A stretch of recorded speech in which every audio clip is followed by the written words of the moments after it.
qui veut s'imposer, on est habitué au pouvoir qui veut construire des lois de plus en plus, je dirais, oppressives, parce que garder un peuple dans une démocratie, ce n'est pas facile.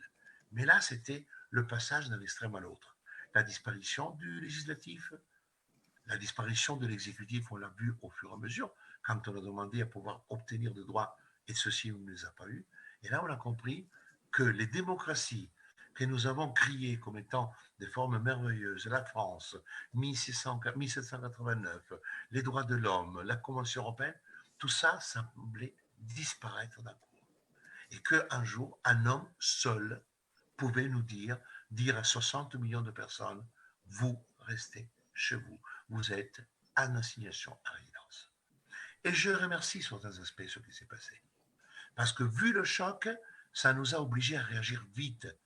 On ne se connaissait pas encore au mois de mars, au mois d'avril, mais chacun de notre côté, nous commencions très vite à commencer à réfléchir. Je le sais du côté de Dominique, nous en avons parlé, ce n'est pas depuis hier que tu as réagi. Rocco, nous ne se connaissait pas, mais je sais que Rocco a réagi aussi, et d'autres avocats. Florian Minch, en Allemagne, et d'autres encore. Ça veut dire que nous avons, chacun de nous, eu un ressenti en disant, c'est pas possible. Est-ce que je suis en train de rêver? Et c'est pour ça que il a fallu que je distingue aussi deux choses. Et je terminerai sur ça. L'avocat réagit en fonction de quelqu'un qui frappe à sa porte. Il ne peut pas aller dire toc toc, viens me voir, je te fais un procès. Ça s'appelle du soliciting. Non possible. Je ne peux pas le faire. Et j'ai vu les limites qui étaient ma position d'avocat vis-à-vis de nos règles ordinales. Moi, personnellement, ça fait 27 ans que je suis avocat. Je n'ai jamais reçu un blâme. Je respecte la déontologie. Et mon métier d'avocat, je le fais en âme et conscience, dans le respect le plus total des règles. Et c'est pour ça que la création de l'association est arrivée. Or, Dominique, tu l'as fait au nom de la fondation. Rocco, il travaille pour le compte de certains. Et moi, j'avais un peu limite parce que rien ne bougeait. Le confinement a créé une platitude absolue. Les gens se sont retrouvés enterrés dans un bunker physique et mental. Donc, je me suis créé un outil qui était cette forme de double casquette. Et maintenant, je vais créer une association. Je ne serai pas Carlo Bouza, je vais être le président avec un garçon qui s'appelle Ricardo Mero, qui est un monsieur ingénieur, qui n'est pas avocat. Donc, on n'a pas créé un cabinet d'avocat. On a créé avant tout un centre de réflexion et de dire, écoutez, là, il y a un problème. On a vu qu'il y avait, on ne peut pas attendre. Il y a une loi du 23 mars, il y a un décret, il y a des décisions qui ont été prises. Et en commençant à lire, j'avais compris, c'est pas possible. Ils n'ont pas pu écrire cette loi en 4 jours.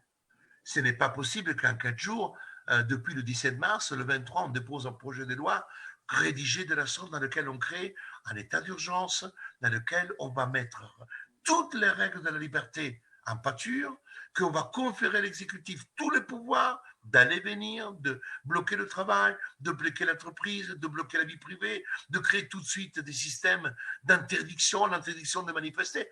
Tout avait été mis en place.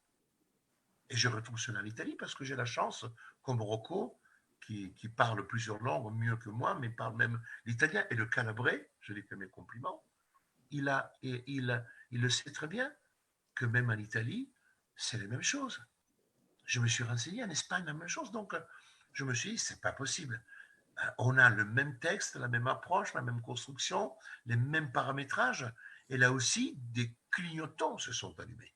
Et au fur et à mesure de cette avancée, et la rencontre de Stockholm avec Dominique, avec Rocco, et avec d'autres personnes qui n'étaient pas que des avocats, c'était un moment très important parce qu'il a permis de comprendre que cette approche qu'on appelle la mondialisation, qui n'est pas en tant que telle négative, parce que vous pouvez voir un produit industriel bon et un produit industriel mauvais. La mondialisation n'est pas en tant que telle négative, ce n'est pas une insulte, mais la mondialisation peut être positive, mais aussi négative, comme une boîte d'haricots peut être bonne ou mauvaise selon les ingrédients que vous lui mettez dedans. Et là, on a compris qu'il y avait une gouvernance mondiale, qu'il y avait quelque chose qui avait été mis en place, qui allait au-delà de chaque pays et qui était une opération globale qui avait pour finalité peut-être d'atteindre d'autres choses.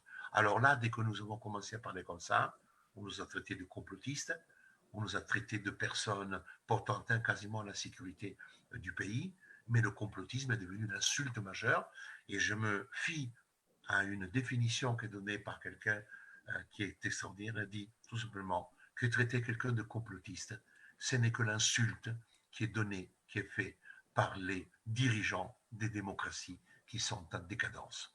Alors, complotiste peut être l'insulte, mais peut être aussi quelque chose qui révèle qu'aujourd'hui nous sommes peut-être les seuls, avec d'autres personnes aujourd'hui, tant mieux, avoir compris qu'il y a des choses graves qui se passent et que nous devons réagir, que nous ne pouvons pas accepter cette pensée unique orwellienne qui est en train de caractériser notre société.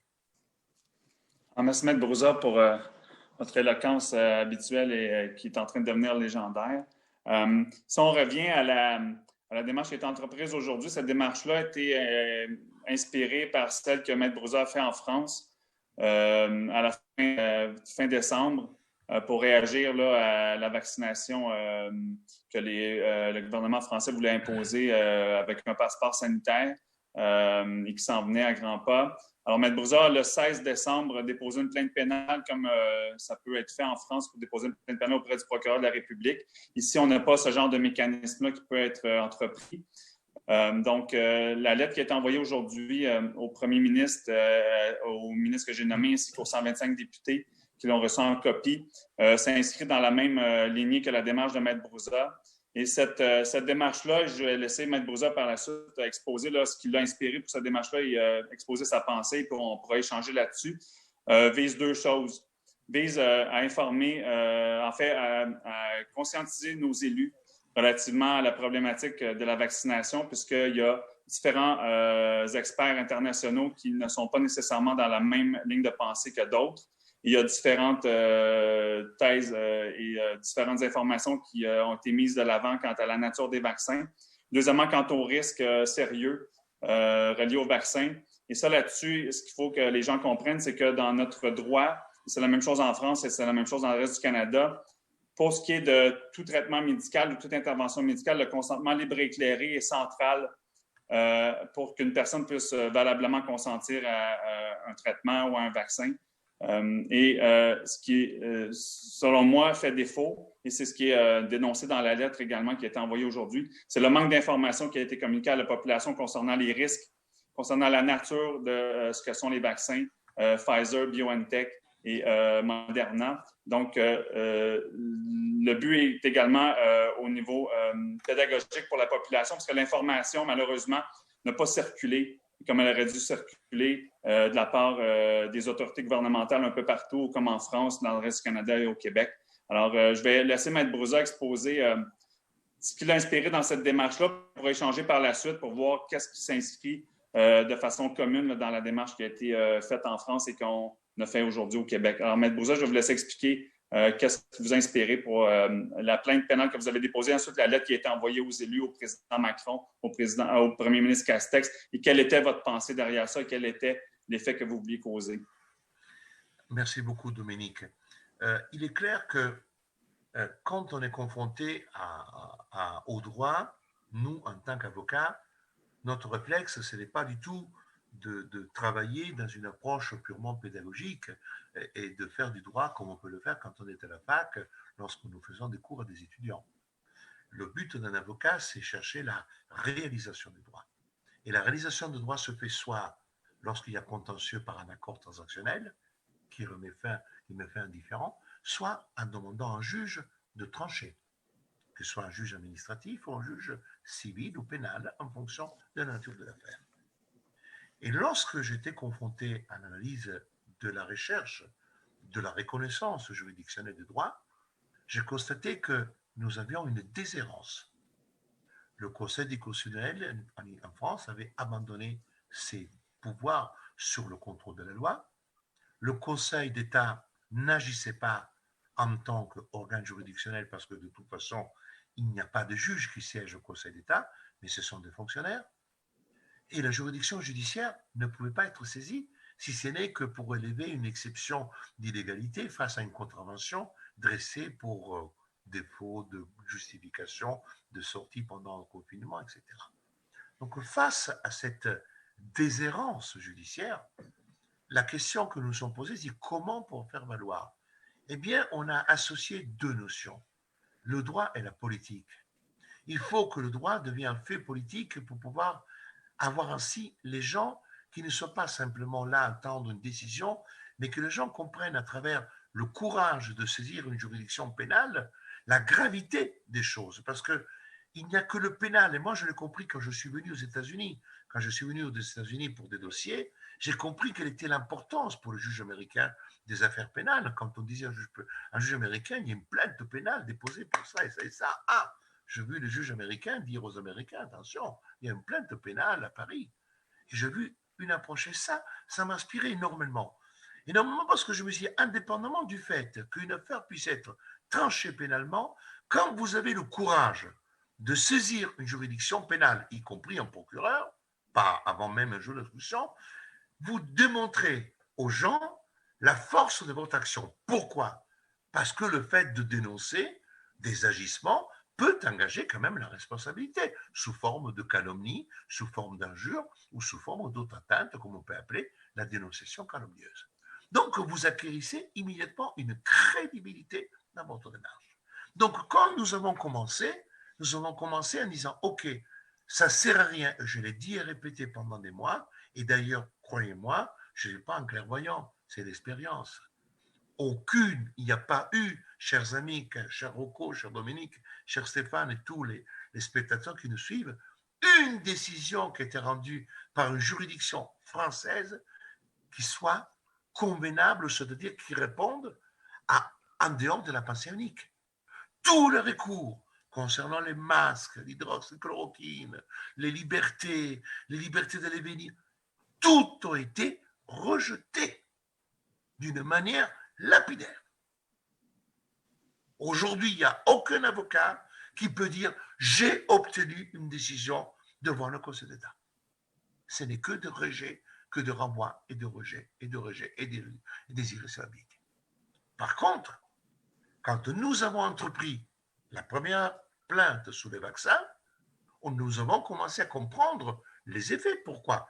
Plainte pénale, procureur, 5000 personnes aujourd'hui qui se sont associées à la plainte, et la plainte est devenue crédible pour les directeurs d'école, est devenue crédible pour le ministère, est devenue crédible pour beaucoup de personnes. Des collectifs se sont construits autour de l'idée de l'atteinte à la santé, et ça nous a permis aussi de gagner du temps. Aujourd'hui, nous avons une décision de l'Autriche qui a déclaré les masques illégaux pour les enfants, une décision de la Bosnie-Herzégovine, Cour constitutionnelle qui dit que les masques pour les enfants niet.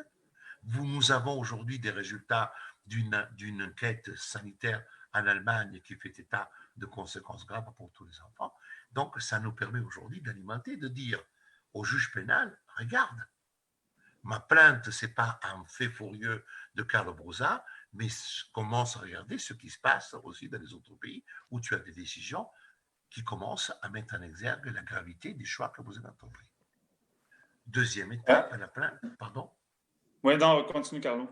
Deuxième étape, la plainte sur les vaccins. Sur les vaccins, la situation était beaucoup plus grave parce que le masque, allez, on peut encore discuter, l'apoxie, les irritations. Là, on parle de quelque chose que quand j'ai commencé à lire, j'ai eu la chair de poule. L'ARN messager. Et alors, j'ai commencé à faire un travail historique avant même de déposer la plainte, avant de faire quoi que ce soit. J'ai voulu comprendre qu'est-ce que c'était l'ARN messager, comment fonctionnait, indépendamment du vaccin. Donc, je ne parle pas de quelque chose de dramatique. J'ai voulu m'instruire, d'autant plus qu'il y avait le règlement de l'Union européenne du 15 juillet qui avait balayé d'un coup, en grosso modo, 10 ans de bataille juridique pour bloquer les OGM. On a 10 ans de bataille judiciaire et juridique en France, en Europe, pour construire une réglementation en évitant les OGM, et d'un coup, en 2 semaines, on écarte 20 ans, entre 10 et 20 ans de législation, pour faire en 2 semaines un règlement de 4 articles qui dit « pas de problème ».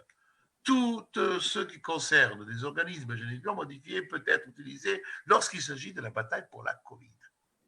Et la Covid-19 devient une sorte d'épouvantail qui permet à l'Europe, aux États, aux commissaires, aux chefs de gouvernement, aux chefs d'État, en France, en avant, en Europe, de balayer tout. Devant la Covid-19, il n'y a plus de liberté, il n'y a plus de droit, il n'y a qu'une seule chose, nous sommes tous des objets de droit. Et face à cela, il y a eu un step successif. Comment on peut, en quelques mois, construire ce qu'on appelle un vaccin? Qu'est-ce qu'un vaccin? Un vaccin, c'est un médicament thérapeutique ou préventif qui permet de construire une immunité et d'éviter une transmission virale. Parfait, je vais regarder. Est-ce que nous avons une immunité? Est-ce que nous avons un empêchement de la transmission virale? Est-ce que nous avons la conscience des effets secondaires? Quelles sont les étapes? On me dit, mais non, il y a urgence. Mais urgence, ça veut dire quoi? Ça veut dire qu'on va sauter tout ce qu'on a construit en plusieurs centaines d'années d'histoire de la santé en quelques jours pour la COVID-19. Et là, il n'y a plus de droit non plus. Il n'y a plus de consentement, il n'y a plus la convention d'Oviedo. On peut utiliser les êtres humains comme des cobayes et on peut utiliser les êtres humains pour en faire des essais cliniques. Et je me dis, ce n'est pas possible. Nous sommes juristes. Le juriste, il n'est pas là pour faire de la polémique. Il est là pour dire, il y a une règle, elle ne s'applique pas. Pourquoi elle ne s'applique pas? Pour quelle raison on balaye tout ça en quelques minutes?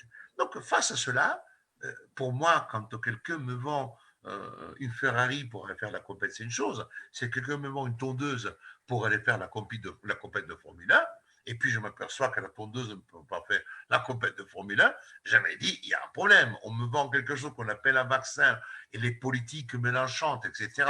Et puis je vais regarder, ça ne correspond pas à la définition déjà de l'OMS, que pour moi, c'est un organisme dont on peut discuter la valeur et la teneur, mais au moins ça s'accroche. Je suis allé regarder la définition de vaccin dans les travaux préparatoires de la loi française sur les vaccins de 2017, entré en vigueur le 1er janvier 2018, et je me dis, il y a un problème, compris. Aujourd'hui, on nous fait faire les cobayes, on est dans l'essai clinique, mise en danger délibérée de la santé d'autrui. Tu me dis que si je ne suis pas vacciné, je ne pourrai pas travailler. Eh bien, ça s'appelle extension du consentement. Ce n'est plus le consentement, comme tu as dit, Dominique, libre et éclairé. Donc, à partir de là, je me suis dit, nous avons les infractions. On n'a pas besoin que les gens meurent. Et c'est pour ça que j'ai déposé la plainte pour le vaccin. Et je me suis dit, bon, très bien. Si moi, en tant qu'avocat, je reçois un client, c'est que ce cas de Rocco, Dominique, nous recevons quelqu'un qui nous dit, j'ai un problème, maître. Nous, on analyse et on propose une thérapie juridique ou judiciaire. Et on lui dit, monsieur, vous allez payer ça et ça, et on va vous faire ça et ça pour résoudre votre problème. Si le client me dit, maître Brouza, est-ce que vous pouvez signer la convention d'honoraires et la stratégie? Bien sûr. Si je suis convaincu de ce que j'ai expliqué, je signe. Si je ne suis pas convaincu, je vais dire à mon client, attends, je ne suis pas le bon avocat, je ne peux pas te le garantir. Alors le client va dire, excusez-moi, pourquoi vous me conseillez cette thérapie si vous n'avez pas le courage? Donc, cette même chose qu'on s'applique en tant qu'avocat, je l'ai appliquée en disant, bon, très bien, vous, les députés, vous allez au perchoir en disant, il faut se vacciner. D'ailleurs, j'attire votre attention que je pourrais attaquer tous les députés, tous les sénateurs pour exercice illégal de la médecine. Parce qu'à partir du moment que quelqu'un me conseille une thérapie et qui n'est pas habilité en tant que médecin, il fait ce qu'on appelle l'exercice illégal de la médecine. Normalement, le législateur ne peut pas dire tu dois te vacciner. J'accorde qu'un produit médical, c'est le cas de l'Agence européenne du médicament ou l'Agence nationale française du médicament qui accorde, mais un des pays va dire vous devez vous vacciner au exercice illégal de la médecine. La seule personne qui peut conseiller un médicament en droit français ou en droit, je crois, québécois, c'est le médecin, par lequel il se conclut un contrat médical dont je connais parce que je faisais, et Dominique, je ne te l'avais pas dit, j'ai eu le bonheur de faire du droit comparé lorsque je fais mon doctorat à Paris 2, et parmi le droit que nous faisions, c'était le droit québécois.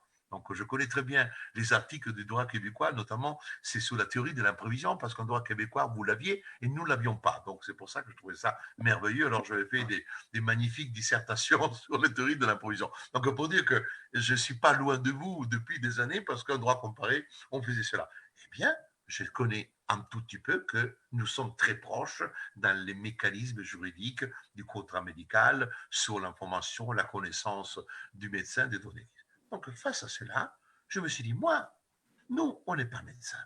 Moi, je ne suis pas là. Je n'ai pas le microscope pour analyser ce qu'il y a dans le flacon, mais je vais utiliser notre instrument qui s'appelle le syllogisme. Et donc, j'ai construit cette plainte et j'ai dit, tu veux me conseiller? Alors, si tu es sûr et certain que ton conseil est bon, tu signes simplement en disant, Maître Broussard, tu dois te vacciner et je suis prêt à engager ma responsabilité pénale personnelle si tu as un effet secondaire qui n'est pas prévisible. Je n'ai pas demandé plus.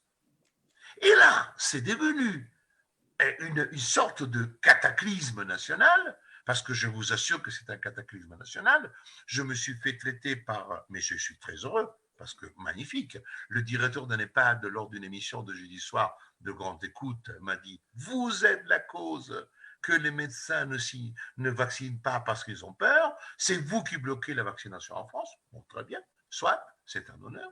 Et aujourd'hui même, on m'a envoyé, je n'ai pas encore le temps de traiter, le Conseil de l'ordre des médecins qui a écrit en disant « Vous ne devez pas faire attention au papier de vaccin 19, de toute façon, vous pouvez conseiller les vaccins, vous n'avez pas besoin de signer. » Mais il n'a rien compris, ils n'ont rien compris. Et donc, j'étais très heureux, et je te dis que le courrier que vous avez fait pour la fondation, que tu as fait, Dominique, il est magnifique, parce qu'il y a des choses même beaucoup en plus de ce que j'ai fait. Donc, je vais même glaner des choses que tu as faites, mais c'est magnifique.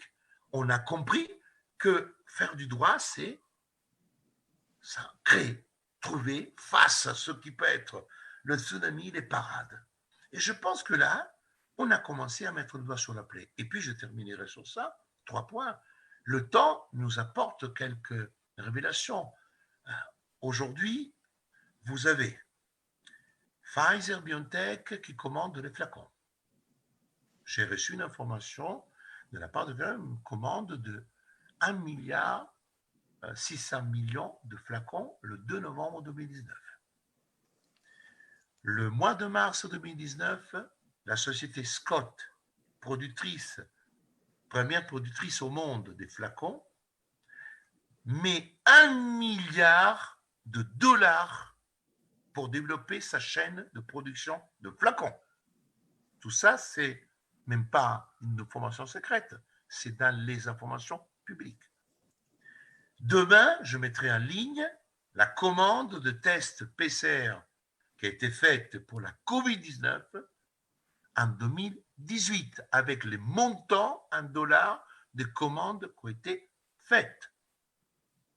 Ça veut dire tout simplement qu'aujourd'hui, on commence à voir au fur et à mesure des informations qui remontent, qui mettent en exergue toutes les problématiques que nous avions ressenties à Stockholm, exprimées par les médecins, les doutes même sur la naissance de ce virus et les conséquences que cela engendrait. Et aujourd'hui, je peux vous dire qu'on s'approche de plus en plus de la vérité parce que j'ai la chance d'être l'avocat de différentes personnes qui ont permis, et je permets de faire le récollement, et aujourd'hui, ce ne sont pas des élucubrations. Les prochains jours et les prochaines semaines seront déterminants sur ce qui s'est passé sur l'histoire. Et comme par hasard, il y a eu l'accord de la Chine pour l'OMS qui se rendent pour tenter de noyer, parce que je crois que des informations sont parvenues et ils vont tenter de faire croire qu'effectivement le SARS-CoV-2 est d'origine naturelle et que les informations que peut-être nous allons avoir, c'est des informations qui vont mettre en cause tout cela de manière extrêmement scientifique et pas du complotisme.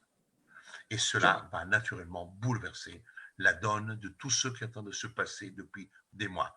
Et ta question, Stéphane, et j'ai terminé sur ça, sur 2021, est naturellement pas simplement une prévision avec la boule de cristal, c'est qu'en travaillant en 2020 comme nous l'avons fait, et voyant comment les choses sont en train d'évoluer, on peut parler de 2021 parce qu'on ressent quand même que nous souhaitions là-bas, au fond du trou, et le travail de Rocco, Dominique, de moi, de Fleming et de toutes les personnes commence à produire des effets et les peuples commencent à être conscients que la situation qu'on a vendue, que ce qu'on vend encore aujourd'hui, parce que aujourd'hui, en Israël, on vaccine, on est confiné et il y a une augmentation exponentielle en formation de la nuit dernière de cas de Covid.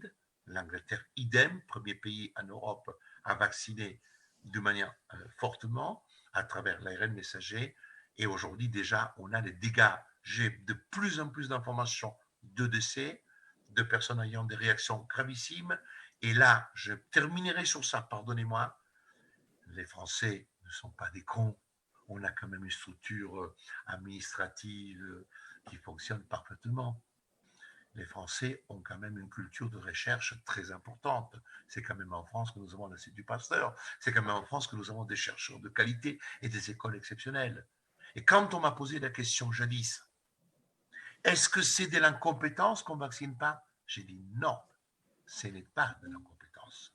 Ils sont obligés de vacciner parce que ça fait partie de l'opération globale, mais ils ont tellement peur qu'ils freinent des cas de fer. Et alors, c'est le jeu de mots, oui, on vaccine, mais en réalité, on ne vaccine pas. Au fond, nous sommes à 70 000 personnes vaccinées, ce que ça fait parfaitement rigoler, et nous sommes le 11 janvier, et les coffres sont pleins de flacons. Ça veut dire tout simplement que même les gouvernants actuels, y compris M. Fischer, qui a exprimé dès le premier jour qu'il était nommé Monsieur Vaccin, les doutes sur la capacité de ce produit à effectivement nous sortir de la panade de Covid.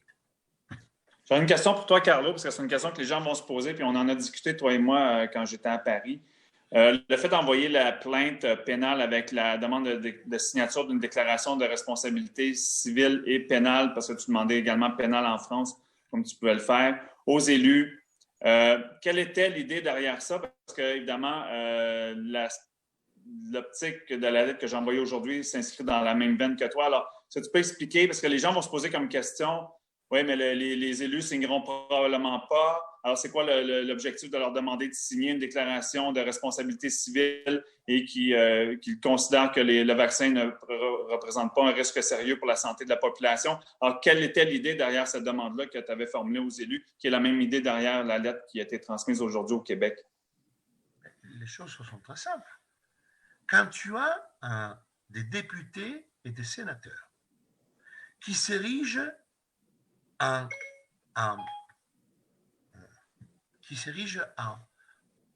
prescripteur d'un médicament, d'accord? Tu me conseilles de le faire? Alors tu es prêt à engager ta responsabilité. Et d'ailleurs, je me permets de vous dire une chose, chers amis.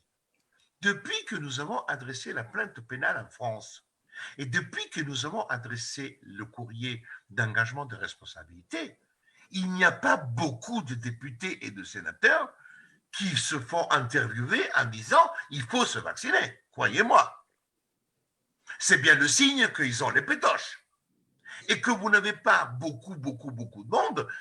D'ailleurs, aujourd'hui, au moment où je vous parle, il n'y a aucun qui ait eu le courage de signer quoi que ce soit. Et voilà, c'est ça. Donc, la réponse, elle est très simple. Si vous êtes sûr de ce que vous me conseillez, vous êtes prêt à engager. Si vous n'êtes pas sûr, vous ne signez pas, mais donc je ne vais pas me vacciner parce que je ne suis quand même pas débile.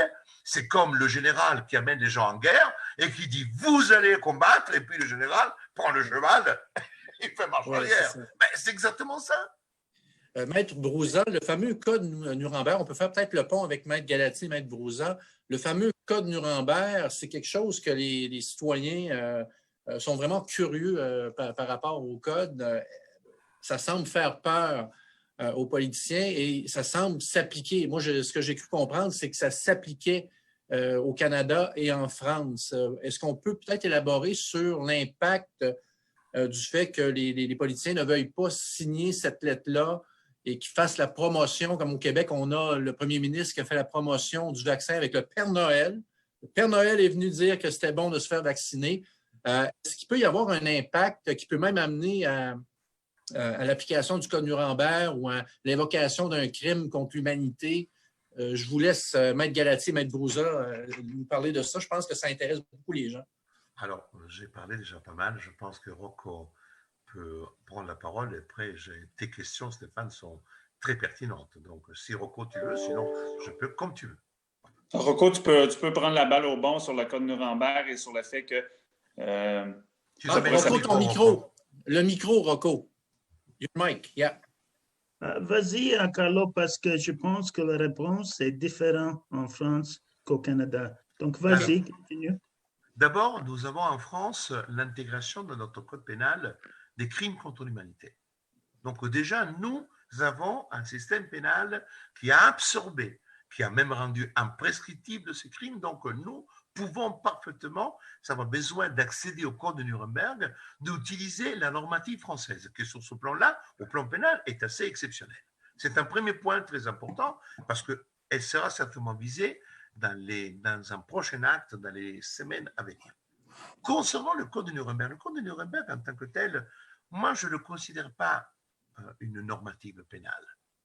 Je la considère comme une sorte de phare, cette normative qui doit permettre à chacun de nous, dans nos droits respectifs, parce que nous ne sommes pas encore dans un système de mondialisation, de rendre ce qu'on appelle le droit effectif par rapport à des vides juridiques que l'on peut avoir dans les différents systèmes normatifs. Lorsque j'avais fait une conférence, je disais le code de Nuremberg, peu importe qu'il soit absorbé ou pas absorbé, il faut l'utiliser comme étant une sorte de norme supérieure à laquelle on puisse faire appel. Nous, en tant que juristes, on a appris, lorsque nous étudions la pyramide kelsenienne, on nous présentait le positivisme légaliste. Et après, on allait chercher ce qu'on appelle le droit naturel. Eh bien, le code de Nuremberg, parce que le code de Nuremberg a quelque chose dont le mot m'a toujours dérangé, et lorsque je faisais les cours, je le disais, c'est que c'est le code qui vient de l'histoire nazie.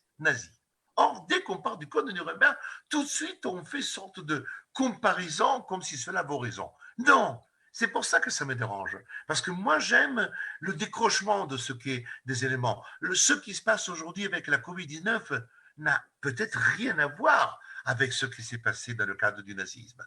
Or, le code de Nuremberg a forgé un ensemble de règles par rapport à ce qu'on appelait l'activité médicale, les expérimentations, les conséquences, etc. J'en conviens. Mais aujourd'hui, je ne pense pas qu'il faille aller chercher ailleurs alors que chacun de nous a à l'intérieur. Ensuite, le code de Nuremberg peut être, et là, c'est quelque chose que j'avais déjà parlé avec Dominique, pas avec Rocco parce que nous étions avec Rocco simplement lors de la conférence, mais avec Dominique, nous avons parlé un peu plus en off.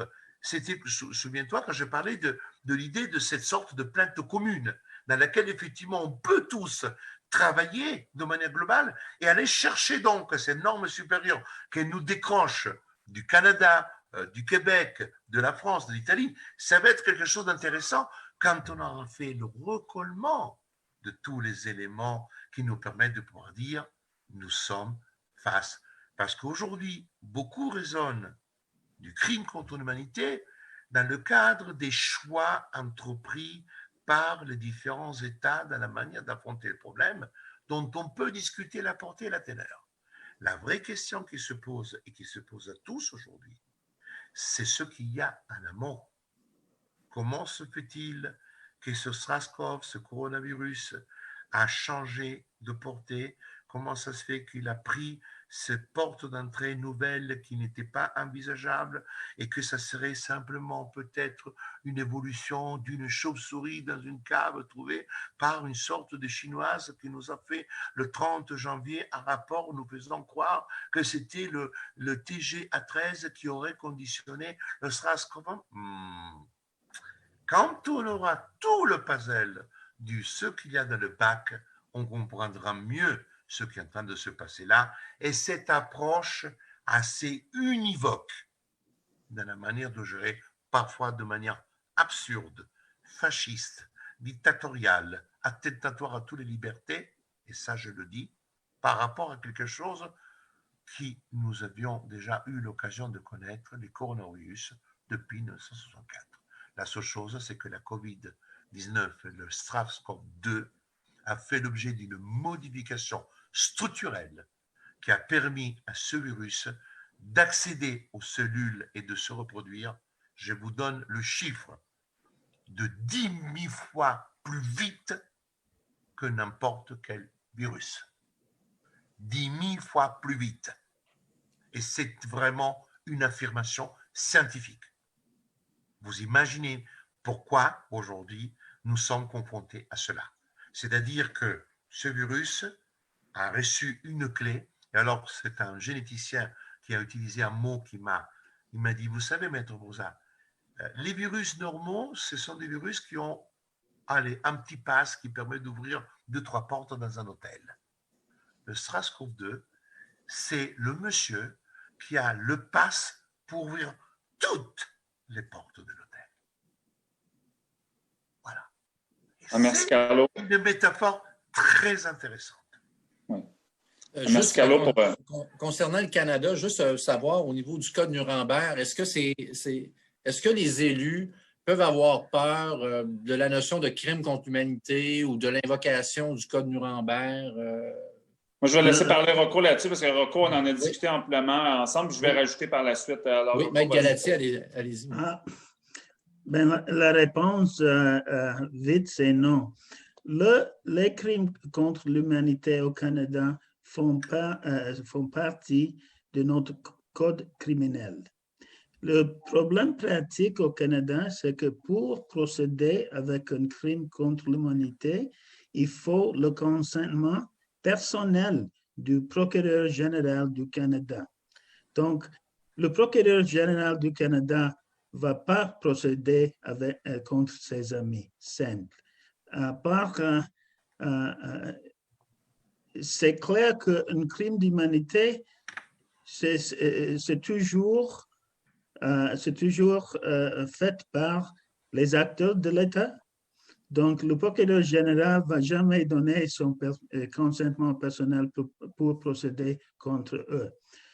De l'autre côté, comme défense civile, disons, au Canada, tout instrument international qui donne des droits de la personne, le code criminel, Carlo a raison, est né de l'expérience des nazis pendant la Deuxième Guerre mondiale parce qu'ils faisaient des expériments médicaux contre des personnes sans consentement, naturellement.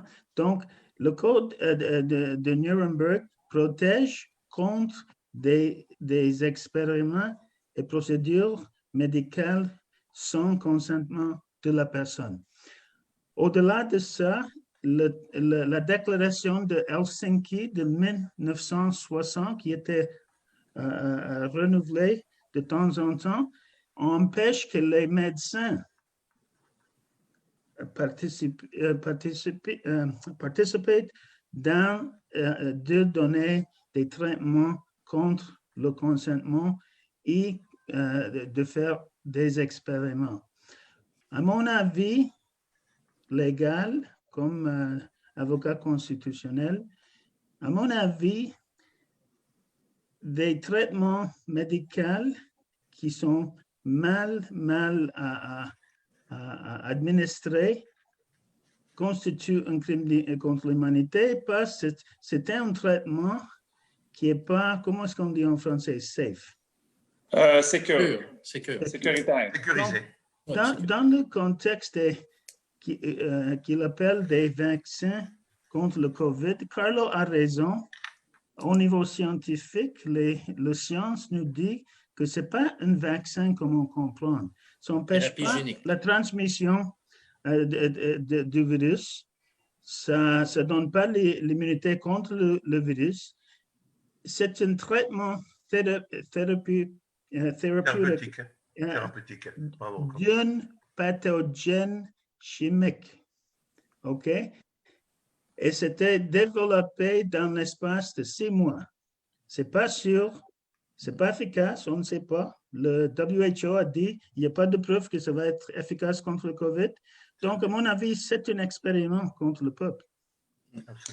En fait, je vais reprendre là-dessus, Rocco, parce que dans la lettre, c'était repris également dans la plainte pénale. Il y a des experts comme le professeur Perron et la docteure Henrion-Côte qui parlent, le professeur Perron parle de thérapie génique et la docteure Henrion-Côte va juste aussi loin que dire que les aînés présentement qui se font vacciner sont soumis à une expérience biomédicale. Alors, ça, c'est l'opinion de certains scientifiques. Maintenant, j'ai tendance aussi à être d'accord avec toi, Rocco, que dans la mesure où des scientifiques viendraient soutenir devant un tribunal qu'on est dans le cas d'une thérapie génique ou d'une expérience biomédicale, le code de Nuremberg s'appliquerait et il fait partie des principes de justice fondamentale en vertu de la Charte canadienne des droits et libertés pour pouvoir présenter ce genre d'argument-là. Et j'ajouterais également sur la question de la transmission, Rocco, le WHO a effectivement mentionné qu'il n'y avait pas de preuve présentement que le vaccin empêchait la transmission. Aujourd'hui même, au Québec, l'Institut national de la santé publique a émis un avis à l'effet que la vaccination obligatoire des professionnels de la santé n'était pas recommandée, justement à cause du fait qu'il n'y avait pas présentement de preuves quant à l'efficacité du vaccin qui pourrait empêcher la transmission.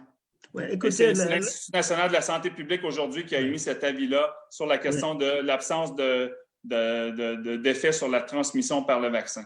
Oui, la semaine passée, le Santé Canada a dit au niveau public que le vaccin ne va pas terminer la transmission. Donc, les mesures vont être en place jusqu'à la fin de 2022 au minimum. Donc, c'est pas, quand on parle de complotiste, comme Carlo a dit, je fais souvenir au monde que je ne suis pas complotiste comme un avocat. Moi, je me base sur les preuves qui existent. Moi, je ne suis pas complotiste, je suis un analyste de complot. Voilà. Est-ce que je peux dire une chose, Dominique? Vous m'autorisez? Oui, vas-y, Carlo. Vraiment, j'ai bu le mot de Rocco parce qu'on est vraiment sur une continuité qu'on s'était déjà aperçu. En réalité, à travers les actes que nous avons faits, nous avons procédé à un renversement de la charge de la preuve. Ça veut dire quoi? Quand je fais la plainte pour le vaccin, je fais une mise en garde pénale. Quand je fais la déclaration de responsabilité, je fais une mise en garde de responsabilité. Et là, je reviens à ce que disait Rocco, à partir du moment que je te mets en garde, que je dis attention, tu as pu te tromper, mais maintenant tu ne peux plus te tromper, parce que je te donne les preuves que tu es en train de conseiller quelque chose qui n'est pas un vaccin, tu es en train de conseiller quelque chose qui est un essai clinique, tu es en train de conseiller quelque chose qui n'est pas un médicament dont on connaît les tenants aboutissants. Là, tu vas outre ce que sont les règles du Code de Nuremberg, c'est qu'en réalité, tu brises le consentement de la personne. Et quand j'ai mis dans la plainte, et ça, Dominique, nous en avons parlé, l'extension du consentement, c'est-à-dire le chantage, ça se rapproche de ce qui s'est passé dans la période nazie, dans lequel on faisait de l'expérimentation sur les personnes sans leur consentement. Or, deux choses, et je termine.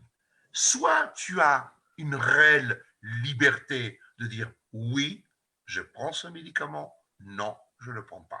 Mais quand je te dis, tu dois prendre ce médicament, sinon tu ne prendras pas l'avion, tu n'iras pas au restaurant, là, tu n'es plus dans la liberté du consentement. Et là, on peut modifier, et là, l'aspect crime contre l'humanité peut être retenu. Pourquoi? Parce qu'effectivement, il y a un aspect intentionnel de dire, tu as utilisé tous les escamotages pour imposer. Attention, ce Rocco qui a suivi beaucoup le procès de Nuremberg, Dominique, je ne sais pas, mais je sais parce que j'ai lu pas mal de choses en tant que que tu as fait, eh bien, lors du procès de Nuremberg, beaucoup de choses étaient mises en exergue, dans lesquelles il y a certaines victimes qui disaient « on me promettait la liberté si j'acceptais des expérimentations, le peu qui sont sortis des camps ».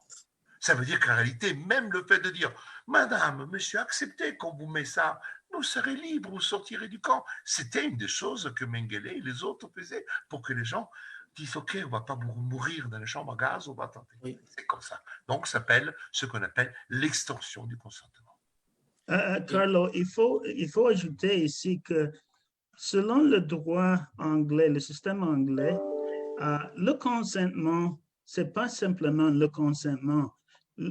Il faut qu'il ajoute avant le consentement, il faut fournir toute la connaissance du médicament et expliquer les conséquences adverses. Je suis absolument d'accord avec toi, mais c'est pas si tu ne fournis pas la connaissance du médicament et les conséquences adverses, le consentement n'existe pas. Je suis d'accord. C'est pour ça qu'on appelle d'une manière très simple qu'un médecin ne peut pas commettre ce qu'on appelle le charlatanisme. Soit tu connais ton médicament, et la Cour de cassation, dans la jurisprudence qu'on appelle l'arrêt Mercier, rappelle en disant qu'un médecin doit conseiller son patient en application des données acquises de la science, pas des données expérimentales, acquises. C'est tout dit. C'est un arrêt de principe qui demeure toujours le socle de ce qu'on appelle la fonction du médecin dans la prescription. À mon avis, ce vaccin, c'est un expériment parce que la nature et les ingrédients du vaccin ne sont pas connus comme un vaccin traditionnel. Absolument. Et c'est pour ça que c'est un expériment. Absolument. Nous sommes dans Moi, j'ajouterais sur la question du consentement.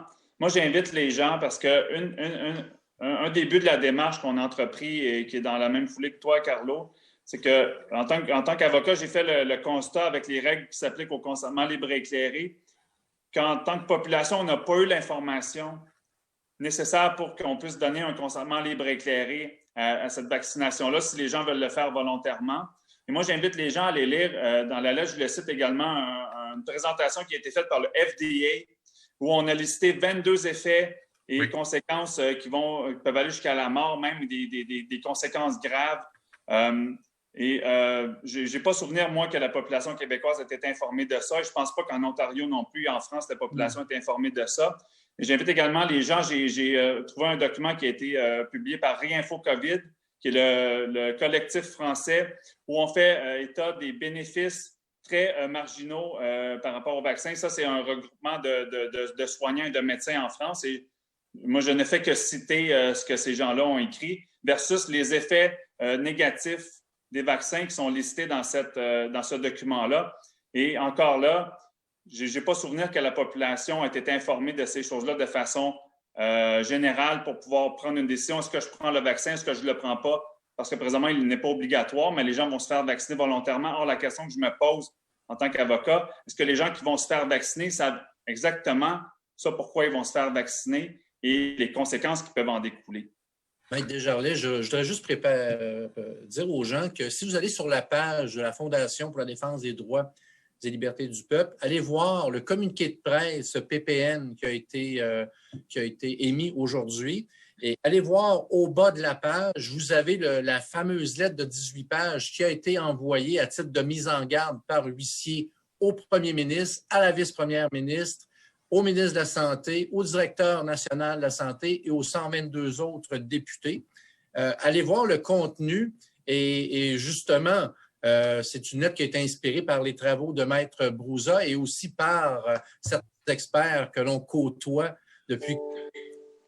Alors, vous allez avoir ici les fondements de ce qu'est ce fameux vaccin-là. En fait, on parlait de thérapie génique, d'une expérience, une expérimentation pure et simple. Donc, allez lire là-dessus. Et moi, si j'étais un élu, j'aurais vraiment peur de faire la promotion de cette thérapie-là, puisqu'effectivement, elle est très risquée. Elle est très risquée. Juste pour qu'on puisse passer peut-être sur une autre question, parce qu'il y a d'autres sujets que la vaccination aussi qui se passent. Et je vais donner la primaire à Rocco, parce que Rocco, cette semaine, a fait un coup d'éclat en Ontario.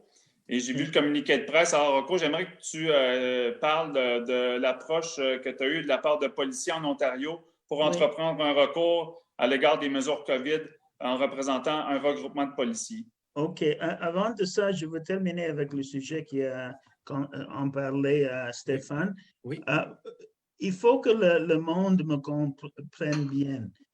Si vous êtes bien au courant de la connaissance d'un vaccin, de n'importe quel médicament, si vous connaissez l'effet et les effets adverses et vous voulez le prendre, toute liberté. Je souscris la même chose, Rocco.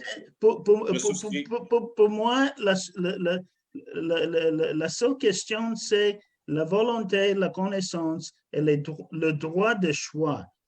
C'est ça, c'est le droit de choix. Moi, je ne suis pas médecin, je ne suis pas un philosophe de médicaments, soit selon le système nord-américaine, chinois, indien, n'importe quoi. Exact. Okay? Si vous connaissez tous les faits et tout est expliqué, vous prenez le choix de prendre des médicaments, très bien, je ne suis pas contre ça.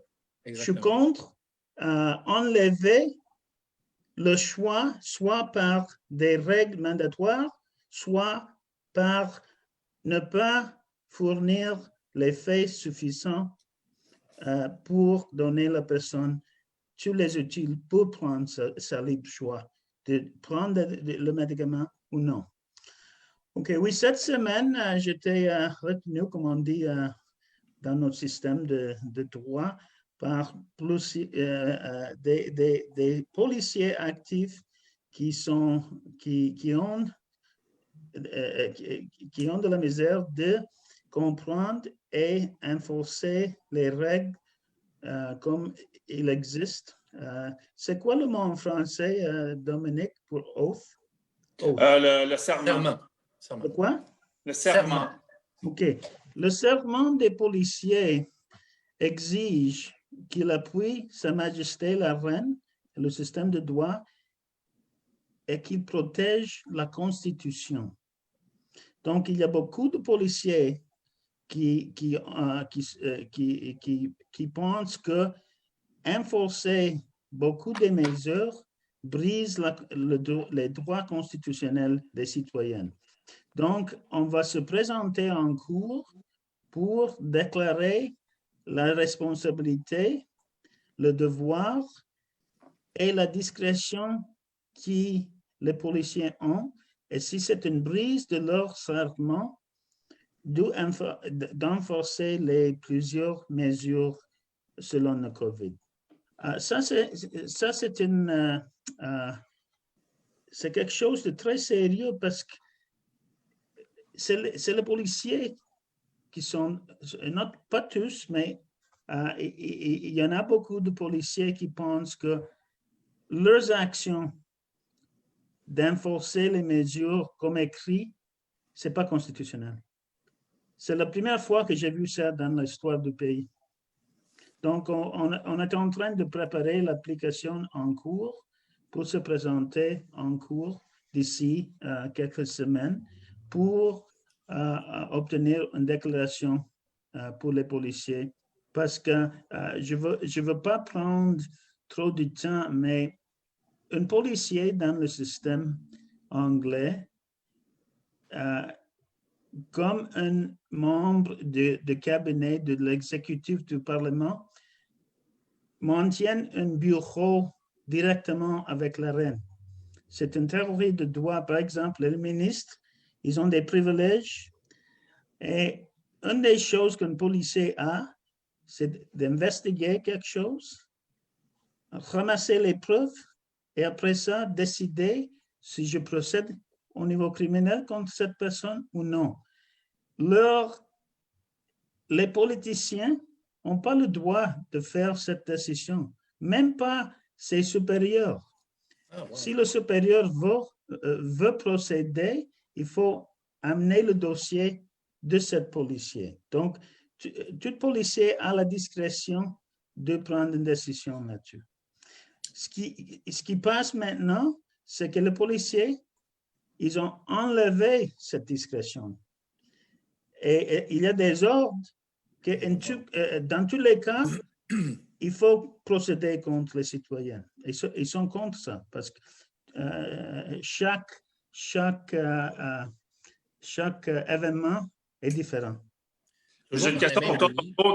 Comment tu peux expliquer et comment tu vois le fait que des policiers ont voulu te mandater pour prendre une telle procédure? Qu'est-ce qui se passe présentement qui ne se passait pas le printemps dernier ou l'été dernier ou l'automne dernier qui fait en sorte que maintenant des policiers s'avancent et disent « Nous, on va aller devant les tribunaux pour faire clarifier les règles ».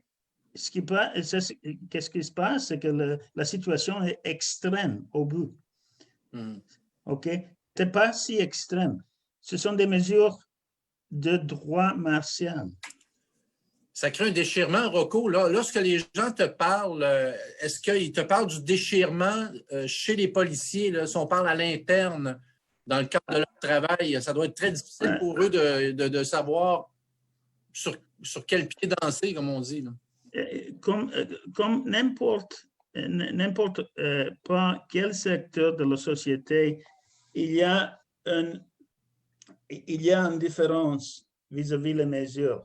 Mais ça, c'est la première fois qu'on voit cette différence au niveau qui rend les policiers qui veulent aller à la cour.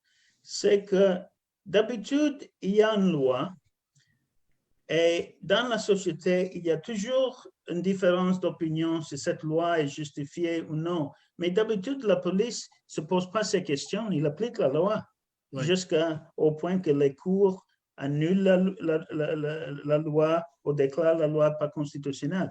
Ça, c'est la première fois que j'ai vu que le policier se présente pour dire non, non, ce n'est pas constitutionnel.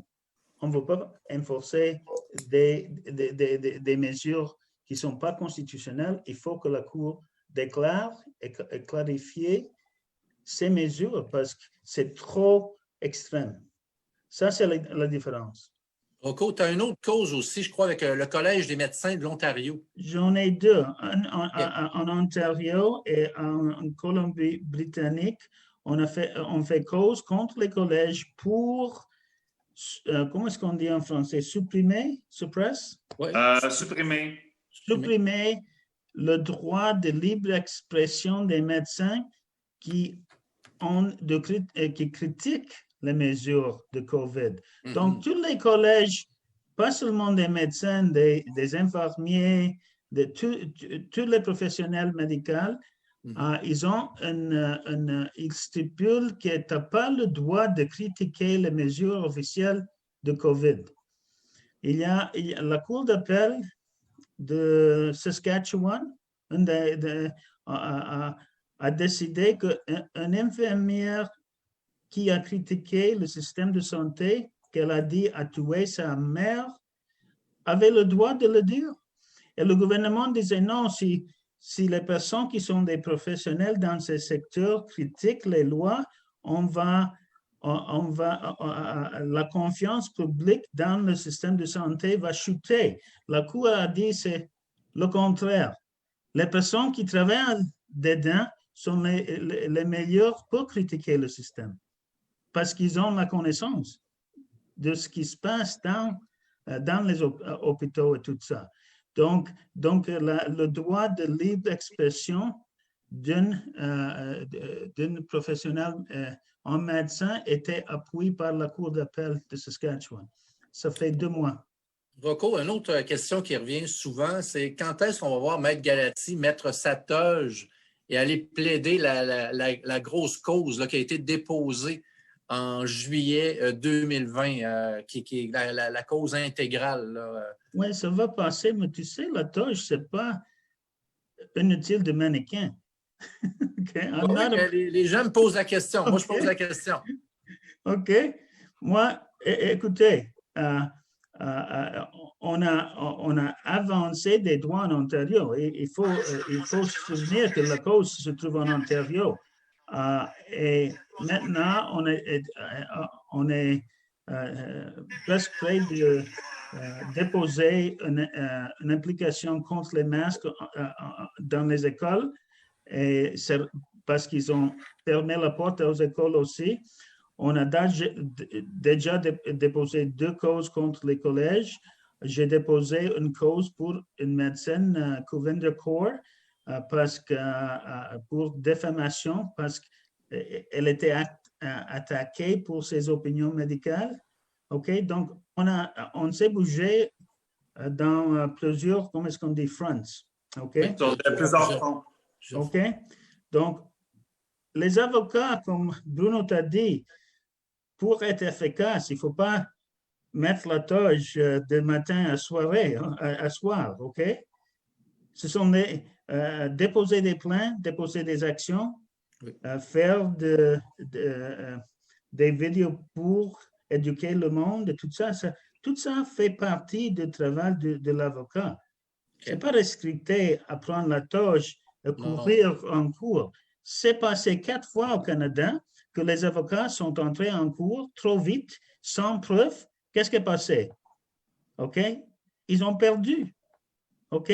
Une cause en cours avec des preuves, ce n'est pas une post de Facebook ou de Twitter. OK? Ah oui, Il faut oui, des preuves. Par oui. exemple, ma déclaration de mon expert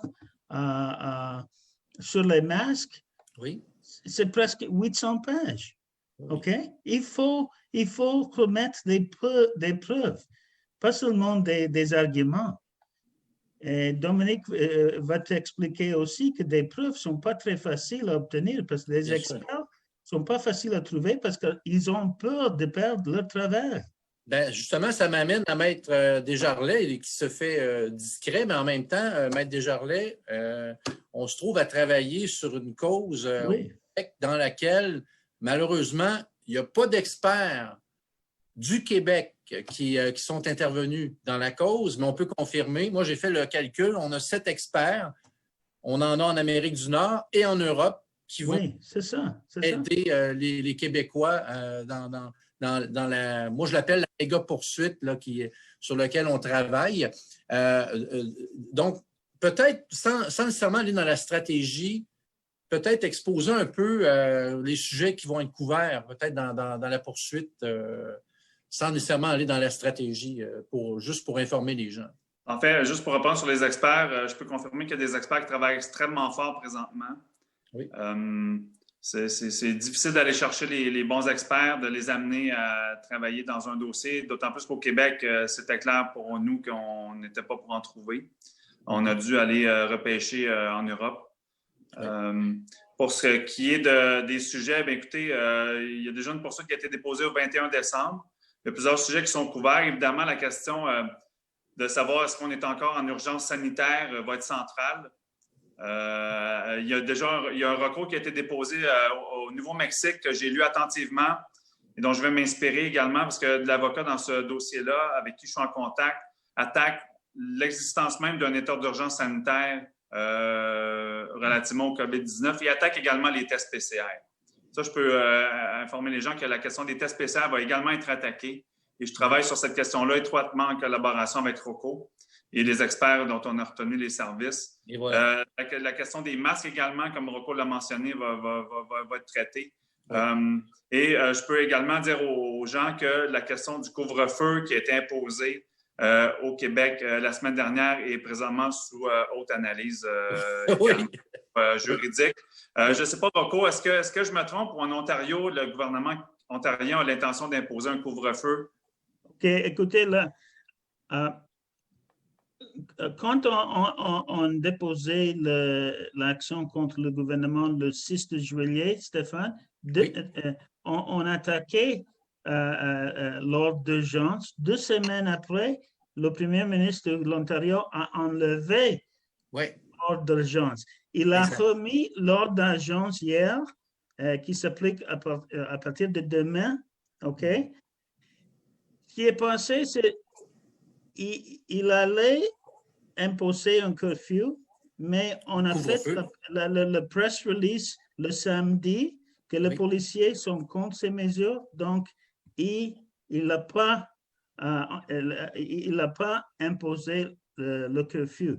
Mais il a dit qu'il va mettre un ordre que le monde reste en maison, sauf pour aller au supermarché ou pour obtenir des médicaments. Je suis intéressé de voir comment il va faire ça, parce que selon la jurisprudence de la Cour suprême du Canada dans les années 50, la jurisprudence qui est sortie du Québec vis-à-vis les témoins de Jéhovah, la province, selon la Constitution canadienne, n'a pas le droit, la juridiction, d'imposer des restrictions sur la personne physique. Ça, c'est le pouvoir exclusif du gouvernement fédéral sans la loi d'urgence militaire. Parce que si tu dis à la population entière, il faut que tu restes en maison, ça c'est une loi martiale, fédérale, d'urgence. la province n'a pas des soldats. Donc, j'attends de voir comment est-ce qu'il fait ça. La dernière fois, il n'y a pas eu un règlement écrit pour rester à la maison. C'était seulement les politiciens qui sortaient chaque matin en disant « Restez à la maison ». Et moi, je répondais « Tu restes à la maison. Moi, je m'amène sur le territoire. » OK? Donc, j'attends la règle écrite qui exige que moi, je reste à la maison. Parce qu'ils n'ont pas le pouvoir de faire. J'aimerais ajouter, Stéphane, aussi sur les questions, évidemment, avec la démarche qu'on a entreprise aujourd'hui, avec la lettre qui a été signifiée. Ouais. Si jamais la vaccination devait être décrétée obligatoire, il est clair que ce décret-là qui imposerait ou loi qui imposerait la vaccination obligatoire, comme c'est prévu à l'article 123 de la loi sur la santé publique, serait attaqué devant les tribunaux. Ça, je sais que moi et Rocco, on ferait tandem à ce sujet-là parce que Rocco a également le même mandat d'attaquer toute vaccination obligatoire. Oui, on a attaqué en juillet et notre premier ministre, il y a 3 mois, a avoué publiquement qu'il n'a pas le pouvoir de faire une loi de vaccination mandatoire parce que ce n'est pas constitutionnel. Wow. Il a déjà dit ça à cause de notre cause en cours. Et j'irai plus loin aussi, je reprendrai ce que Carlo disait plus tôt. Si jamais ils essayaient de passer par un moyen détourné, comme ils ont essayé de le faire en France, parce que quand j'étais à Paris, et c'est là que j'ai rencontré Carlo aussi cette journée-là, le gouvernement français voulait passer pendant les fêtes une loi, il a déposé un projet de loi pour imposer, faire en sorte que les gens qui ne se feraient pas vacciner ne seraient pas libres de recourir à certains services ou avoir certaines activités, donc le passeport COVID, comme on appelle. Et si je comprends bien, Carlo, le gouvernement a mis ce projet-là sur la glace. Absolument. Et je vous ai écouté attentivement. Et à la fin, je constate, tu vois, on est face aux mêmes problématiques. Rocco parlait du confinement. J'ai l'impression que si on ne savait pas que nous sommes en Ontario, on peut parler d'un échange qui s'est fait sur les problématiques parisiennes ou françaises. En réalité, vous ne pouvez que m'apporter la conviction qu'aujourd'hui, nous sommes vraiment face à une opération mondiale. Or, cette opération mondiale, chers amis, se concrétise avec le carrefour essentiel que j'avais dit lorsque nous étions à Stockholm, c'est la vaccination. Pourquoi, chers amis? Parce que la vaccination, c'est l'enjeu des Big Pharma, celles qui aujourd'hui sont en train de conditionner l'histoire de cette affaire Covid-19. Parce que tu peux me parler des masques, tu peux parler de tout ce que tu veux. Aujourd'hui, l'opération Big Pharma et Big Data est en cours. Dans tous les pays, nous avons la collecte des informations sur les personnes, sur la santé et sur le pensée, ce que Orwell avait écrit en 1984. Big Brother. Big Brother. Et concernant la question des vaccins, c'est aujourd'hui ce que Bill Gates a déjà dit et répété. N'oublions pas que Bill Gates a créé Microsoft et sa plus grande hantise, c'était les virus. Et il a gagné pas du fric en vendant des ordinateurs, il a gagné du fric en vendant des antivirus. Voilà. Okay? Et quand il a quitté Microsoft, et il n'a pas quitté, il a laissé la présidence, il a transféré la question des virus des ordinateurs dans les virus de la santé. Et aujourd'hui... Je suis d'accord. Carlos, je suis d'accord. Toutes ces choses avec les masques, les lockdowns, c'est pratiquer les mesures pour le but final des vaccins. Bravo. Oui, de toute façon, ils sont en train, ils inventent une pression médicale. Oui, il y a 200 morts parce qu'il faut vendre le vaccin, parce que la clé de voûte, c'est le vaccin. Le vaccin, ce sont des milliards. Et la répétition de vaccins. Mais vous imaginez, parlons pas de ces milliards, prenons simplement 5 milliards. 5 milliards de vaccins multipliés, 10, 15 $ le vaccin, et qui doit être répété. Mais nous parlons... Carlo. Oui, écoutez un peu, parce que le monde, quand il écoute 5 milliards, par exemple, OK, ça entre pas dans la réalité quotidienne. Écoutez un peu. 5 milliards, c'est 6 782 000 dollars par jour, pour chaque jour de chaque année, du jour dont ils ont crucifié Jésus-Christ. C'est 6 700 000 $ par jour pour 2000 ans. C'est extraordinaire. Mais je suis Okay? absolument Moi, d'accord. j'aimerais un jour de ça, seulement. Mais Mais je les prends gens ma ne se retraite. rendent pas compte. Quand on parle de OK? BioNTech, le PDG est Ouais, une des 400 fortunes au monde, chers amis. C'est lui qui a ouais. créé l'ARN messager. Quand nous parlons des Big Pharma, nous parlons de 940 milliards de dollars d'argent qui est le chiffre d'affaires des Big Pharma aujourd'hui, il est supérieur à celui de l'énergie pétrolière. Ce n'est plus le pétrole qui conditionne le monde. En 70, nous étions jeunes, on a vécu l'austérité et c'était le pétrole qui nous avait fait vivre le lockdown. Parce que moi, je rappelais ça à des personnes qui me disaient « Oui, tu avais raison. En Italie, le dimanche en 73, on avait fermé, on n'aurait plus en voiture, on était un calèche et un vélo. On a vécu notre lockdown. » Non, non, Carlo, je Oui, vais me corriger à cause je parle pas très bien le français. Je parlais des milliards, je voulais dire des trillions. Trillion. Non, ouais, OK. Des trillions, parce que, bien écoutez, sûr. il veut donner 4 vaccins de COVID à tout le monde. Bien sûr. À 100 piastres par chaque vaccin. Wow. Un vaccin, c'est 750 000 milliards. Les 4 sont 3 trillions. Comprenez-vous? OK? Non, mais Donc, 5 trillions sont presque 7 millions par jour pour 2000 ans. C'est épouvantable. Bien sûr. C'est pour cette raison que quand je C'est un l'ai dit, monstre. Rocco, nous sommes d'accord avec Dominique et Stéphane, c'est le carrefour. Je vous dis sincèrement une chose, c'est pour ça qu'on m'a dit, mais pourquoi Carlon, les PCR? Parce qu'aujourd'hui, je pense que nous devons unir nos énergies sur ce qui est la manœuvre du Big Pharma, c'est le vaccin, les médicaments, c'est la clé de voûte. Et attention, là, j'avais dit une chose importante que je répète, que ce soit au Canada, que ce soit en Ontario ou en France ou en Europe, nous avons une situation qui nous est favorable. Pourquoi? Parce qu'à force de faire le travail que nous avons fait, les gens ont des doutes. Oui. Donc aujourd'hui, nous n'avons pas une opinion publique qui est là en disant oui, le gouvernement est parfait. Parce que pourquoi j'ai dépose la plainte que j'ai été communiquée, Dominique et Rocco, sur le Remdesivir? Pourquoi? Parce que le Remdesivir, je l'utilise pour faire comprendre aux gens, mais comment vous pouvez croire les pharma, l'Agence européenne du médicament, comment vous pouvez croire l'OMS et l'Union européenne et la France en vous disant que Remdesivir, c'était le soin merveilleux. $2,500 for every $2,500 la dose de Remdesivir.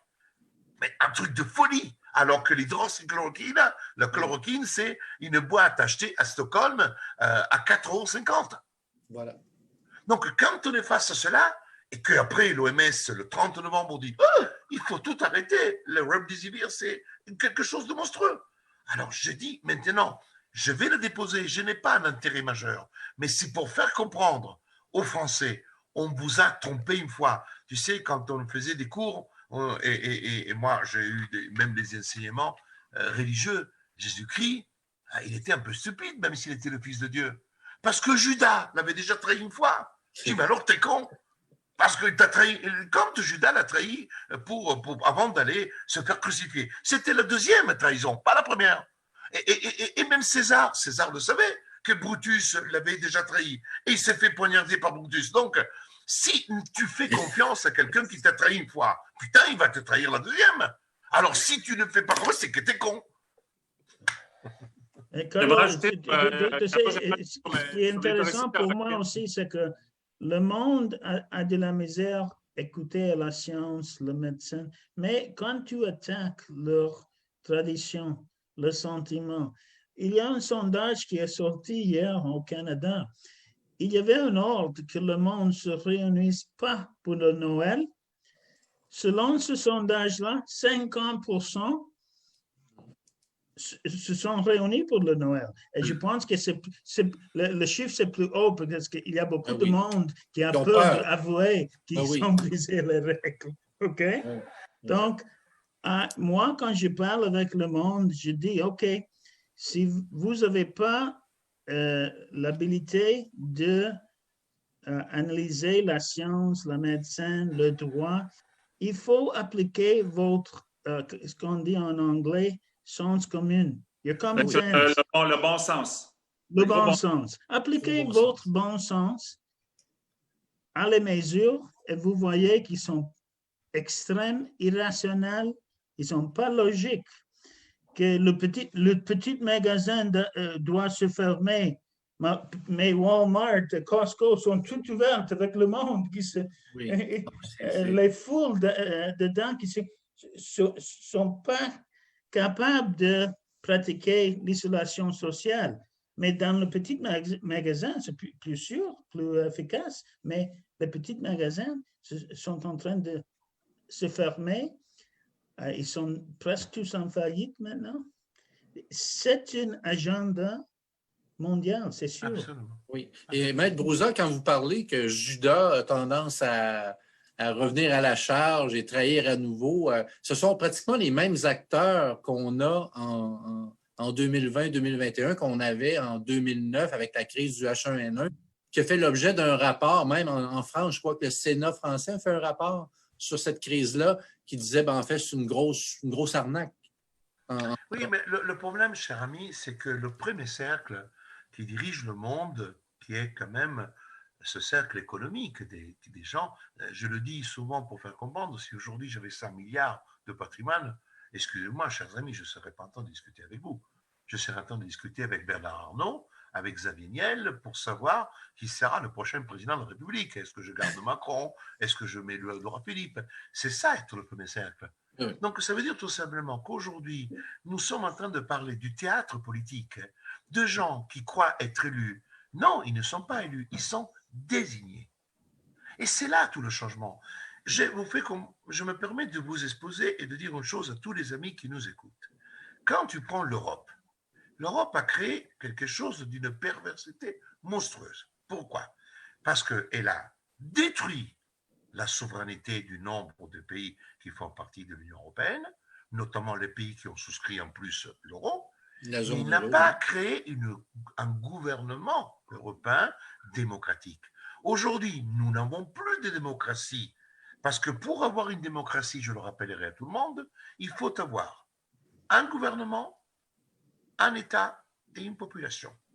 Nous n'avons pas cela, parce que nous n'avons plus d'État. La notion d'État s'identifie avec un périmètre frontalier, juridique, économique, ce qui n'est plus le cas. Quand vous perdez le droit de battre monnaie, vous n'avez plus d'État. Parce que ça, c'est une prérogative de l'État qui caractérise même. Je rappellerai que dans l'histoire, à Délos, on a appris ce qu'était à faire la monnaie, et les Grecs ont compris, ils partaient avec le conio sous le dos. Et les Romains, quand ils partaient en guerre, il y avait César, il y avait les troupes César, et derrière les troupes, il n'y avait pas le code civil, il y avait le conio. La première chose qu'on faisait, c'était battre monnaie pour que les gens comprennent tout de suite que c'était plus le gaulois, c'était la monnaie romaine.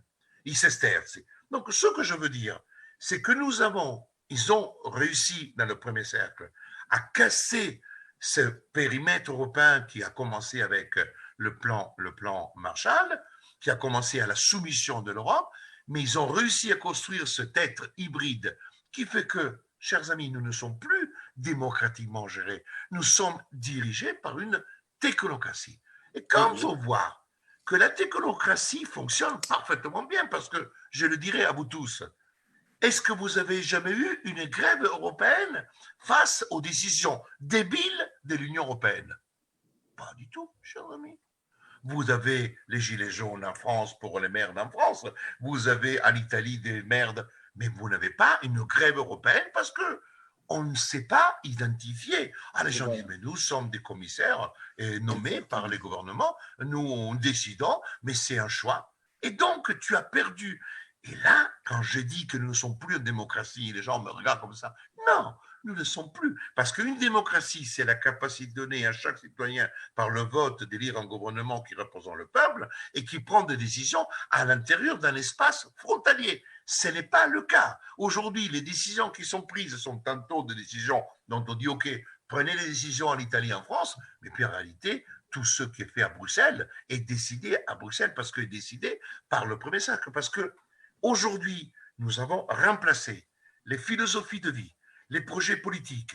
Avant, au fond, avec le communisme et le libéralisme américain, nous avions deux philosophies. qui étaient des philosophies politiques et des philosophies de vie qui se culbutaient. Alors, c'était la guerre froide ou la guerre tout court entre deux oppositions philosophiques antagonistes, une marxiste et une fondée sur une approche hegelienne et le libéralisme économique. Et puis, un beau jour, la perversion est arrivée parce que le premier siècle a compris. Nous ne pouvons pas gérer le monde si nous oublions le peuple. Le peuple, il faut l'apprendre des Romains. On leur donnait du pain et la fête. Donc, il leur faut donner du Netflix et un revenu universel. Quand ils ont 800 ou 900 euros par mois, ils sont heureux. Ils baisent leur femme, ils mangent à leur faim et ensuite ils regardent Netflix. Stop, tout va bien, la vie est belle. Rawls se disait, donnez un toit à une personne et vous n'aurez plus de révolution. Et c'est pour ça que le premier siècle a intelligemment construit le processus. Quand la maçonnerie, il y a 15 ans, a décidé ce qu'on appelait la maçonnerie planétaire, c'est-à-dire le lien entre ce qu'était la gouvernance économique et puis l'adaptation de chaque gouvernance dans chaque structure étatique, c'était la manœuvre de la connexion entre ce qu'était une philosophie politique. On va vous aider parce qu'il faut quand même avoir un peu d'honnêteté mentale. Parce que le problème du premier siècle, de ceux qui se retrouvent à Davos, de ceux qui se retrouvent et qui décident, parce que c'est eux qui décident, c'est qu'ils n'ont pas d'idée. La chose qui intéresse quelqu'un qui est milliardaire, c'est je baise ma femme, je gagne de l'argent et je bouffe. Et après, les idées, il faut bien trouver quelqu'un qui les donne. Ouais, et le pouvoir, bien sûr, la trilogie, la trilogie est là. pour ces Parce gens-là, qu'on associait tout ça à la pédocriminalité. Je veux dire, en France, nous avons quand même 23 millions de personnes qui ont subi des atteintes sexuelles. D'accord? On a de la pédocriminalité qui est quand même dans les milieux du pouvoir. Nous avons des gens qui sont chez les juges qui sont des pédocriminels. Nous avons quand même des ministres. Nous avons quand même et ça, c'est la réalité.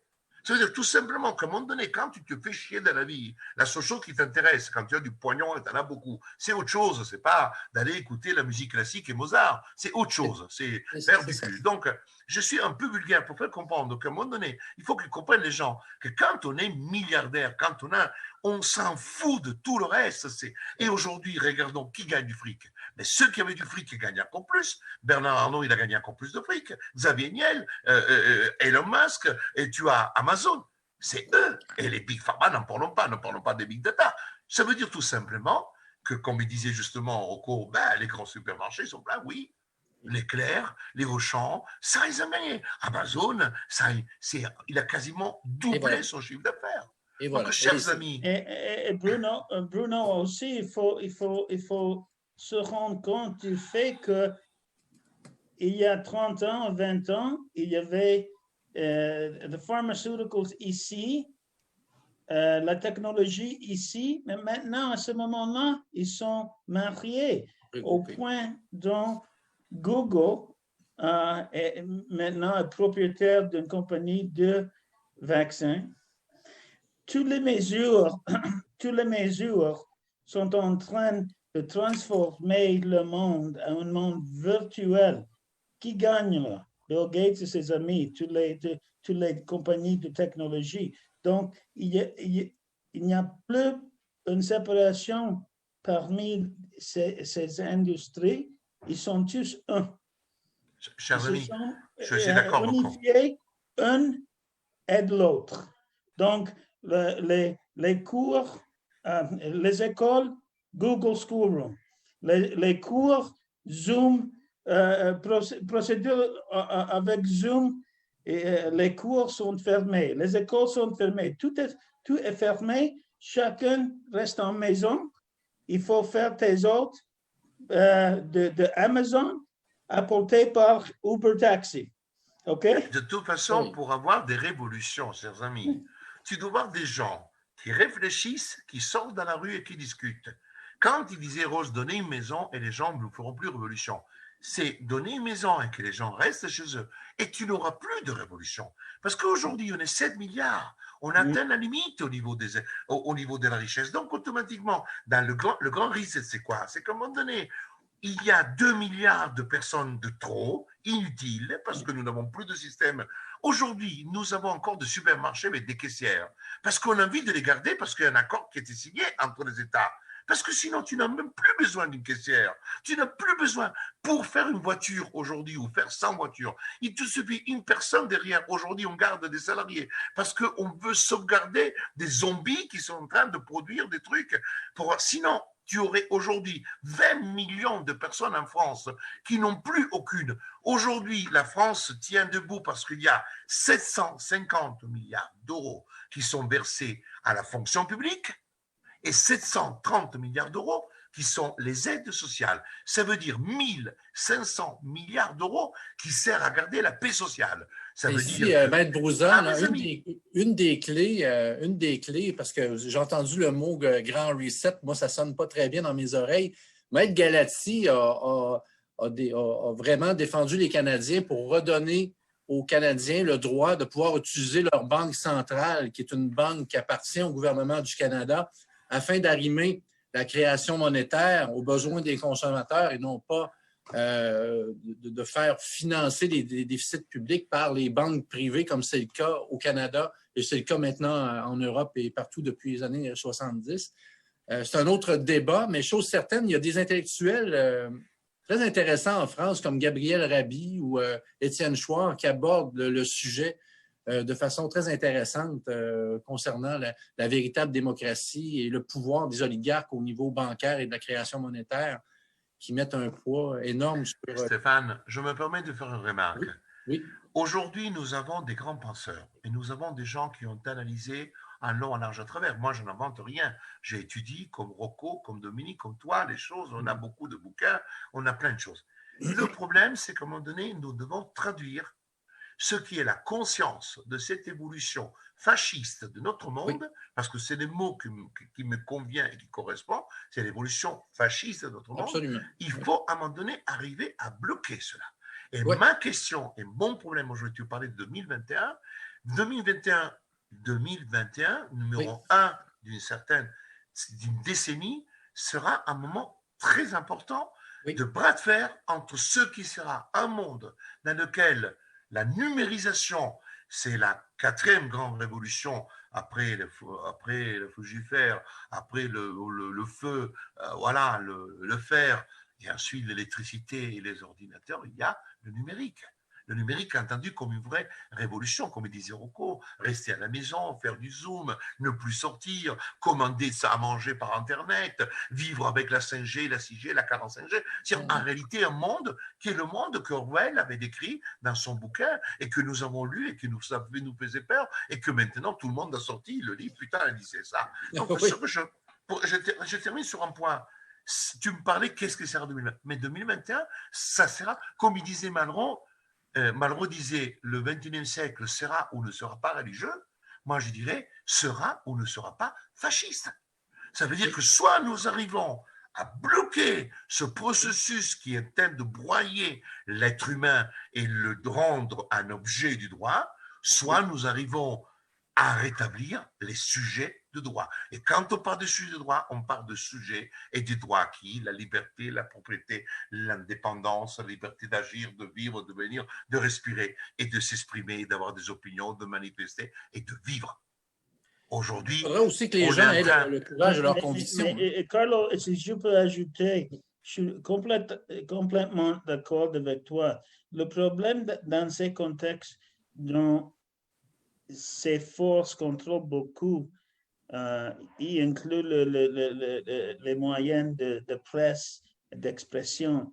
La seule solution que je vois, c'est tout à fait une solution anarchiste, pas dans le mode de chaos, mais dans la philosophie qui a utilisé mon père quand il a dit à Mussolini, non, je ne suis pas ton agenda. Il a passé 5 années dans un champ de concentration sous les fascistes italiens. Ma solution, c'est la suivante. Organiser, si c'est possible, bien. Mais chaque personne qui valorise sa liberté doit faire une chose simple. Retirer son consentement à être gouverné par ces fascistes criminels. Voilà. Donc, il est possible et pratique. OK? Retirer le consentement, c'est-à-dire Si tu n'es pas d'accord avec les mesures, ils ne sont pas constitutionnelles, tu ne les suis pas. Voilà. Malheureusement, on appelle ça... Il n'y a pas beaucoup de personnes qui ont le luxe de le faire, mais au fur et à mesure que tu es capable de dire non, j'enlève, je retire mon consentement d'être gouverné par toi, parce que tu es un fasciste criminel. Tu n'es pas le gouvernement légitime. Ça, c'est fini quand tu mets ces sortes de lois et de règles pour m'envoyer en prison dans ma propre maison. Tu n'es pas légitime comme un gouvernement. Non. Dominique, est-ce que tu as peut-être un petit truc à ajouter? On ne t'entend pas parler beaucoup. Moi, j'écoute avec grande attention. Oui, avec des Italiens, il n'y a pas d'occasion de parler. Oui, donc moi, je les ai côtoyés. Un Calabré et un Sicilien en plus. Parce que ma mère est sicilienne et là, c'est tout l'âme sicilienne qui est là. Il y a un Calabré, alors parlons pas. Tu sais, ce qui distingue un Calabré et un Sicilien, c'est les trois de Messine. Chile et Caridi, c'est tout près. C'est 2 km 3, donc tu vois, c'est que ça qui différencie. Ouais. En fait, Stéphane, je vais ajouter ce qui suit. Je l'ai dit à Stockholm, puis ça rejoint un peu ce que Rocco dit. Il faut que les gens soient informés de leurs droits. Oui. Il faut que les gens utilisent leur gros bon sens, comme on dit en québécois. Puis ça pose la question, est-ce que ce qu'on m'impose fait du sens? Et quels sont les moyens qui me sont offerts pour retirer mon consentement? Donc, un des moyens qu'on préconise à la Fondation, c'est le recours judiciaire parce que c'est la façon de s'adresser dans la société pour défendre nos droits et manifester notre désaccord. La lettre qu'on a faite aujourd'hui s'inscrit dans cette optique-là de dire au gouvernement, voici, faites attention, on dénonce une situation, il y a des points de vue différents et des points de vue différents n'ont pas été analysés de façon complète pour que la population puisse prendre des décisions éclairées et exercer son libre choix par rapport à la question de savoir s'ils veulent se faire vacciner ou pas. Alors, moi, c'est ce genre de démarche-là que je préconise. Et c'est ce genre de démarches-là qui sont en cours d'analyse présentement et où du travail se fait. Et c'est ce genre de démarches-là qui vont être mises de l'avant en 2021. Eh bien, il faut toujours continuer à... Stéphane, je suis toujours en train d'ajouter quelque chose, mais oui, c'est parfait. Quand j'ai dit ça, de retirer, enlever ton consentement d'être gouverné, c'est-à-dire les mesures qui ne sont pas constitutionnelles. C'est-à-dire, la Constitution, c'est la loi suprême du pays. Voilà. Oui. Moi, je veux pas être malentendu de dire que vous allez briser tous les droits. Quand tu dis non merci à la masque, c'est parce que la loi te donne le pouvoir de dire non. Quand tu dis non merci au vaccin, c'est parce que le droit te donne cette autorité. Mais Rocco, les gens, là... Il ne faut pas briser la loi pour enlever ton consentement. Les gens pensent que parce que c'est un premier ministre qui est au pouvoir ou un président de la République qui est au pouvoir, qu'il faut écouter le président de la République, non. Il faut écouter le premier ministre, mais je pense qu'ils doivent comprendre qu'au-dessus de ces gens-là, il y a un cadre, il y a des règles du jeu que l'on appelle de façon suprême une constitution.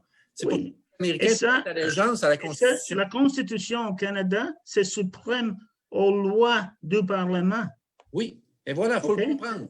Il faut que le monde comprenne ça et réagir selon le droit suprême du pays. Et c'est censé être un rempart contre la tyrannie. Par la Cour suprême que tu ne peux pas imposer des procédures ni des traitements médicaux sans consentement.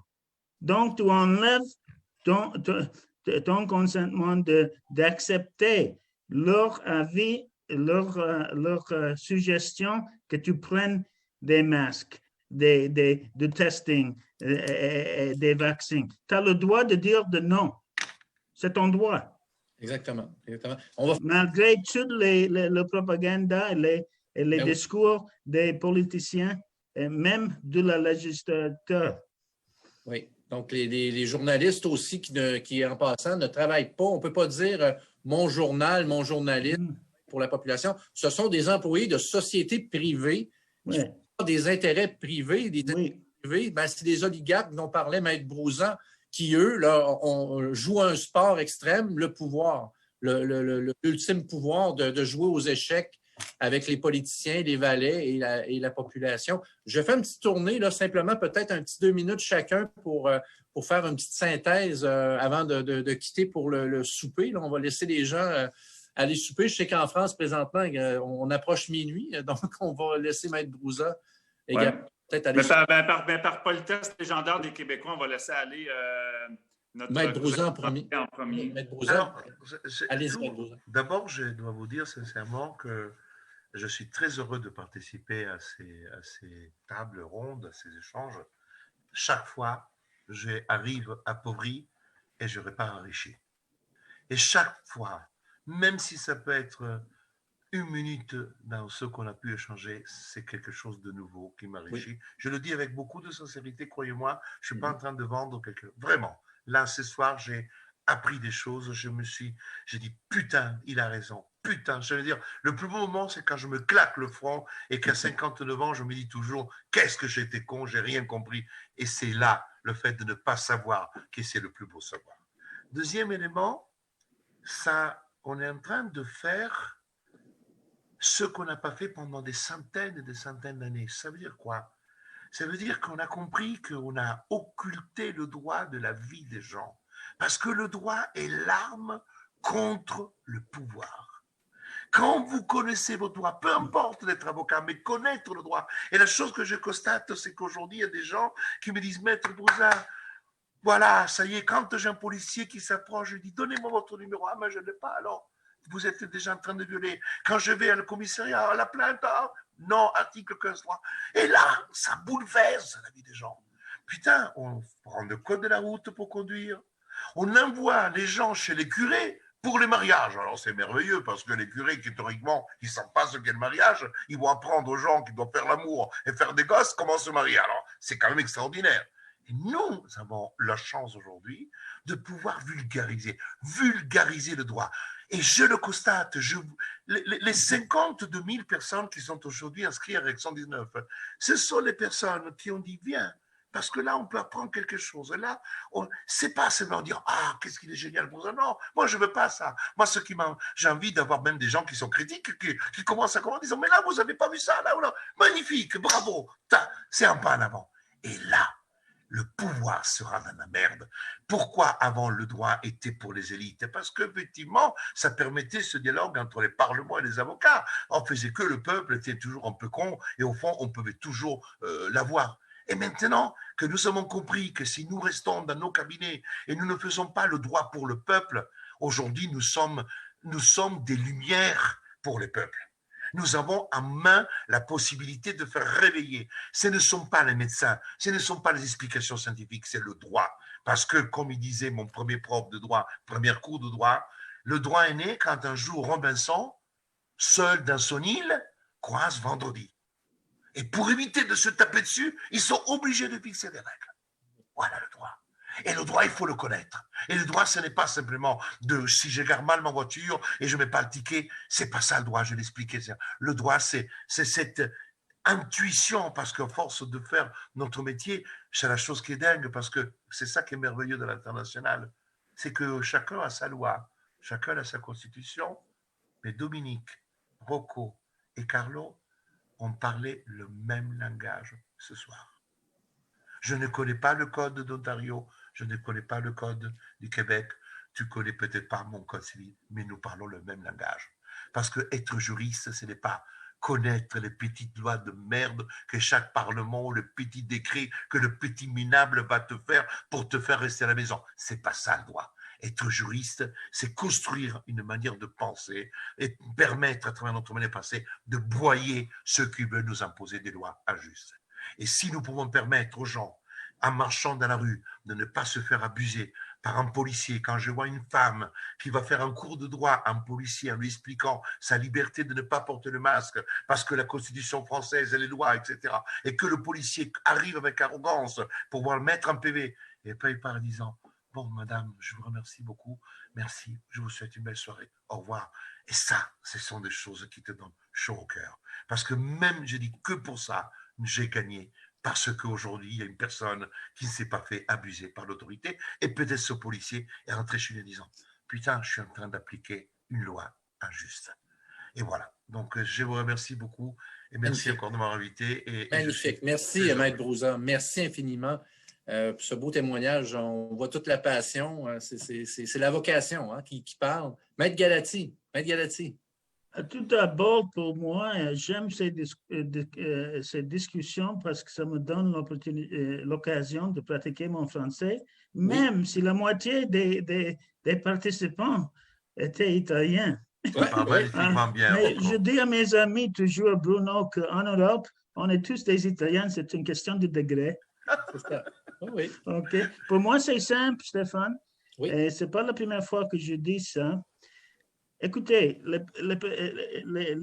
les personnes qui sont en train d'amener cet agenda global possèdent l'argent, possèdent la police ou les soldats, possèdent les parlements.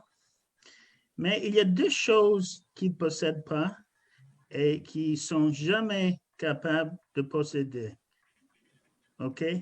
Ton consentement et ton obéissance aveugle à leur décret.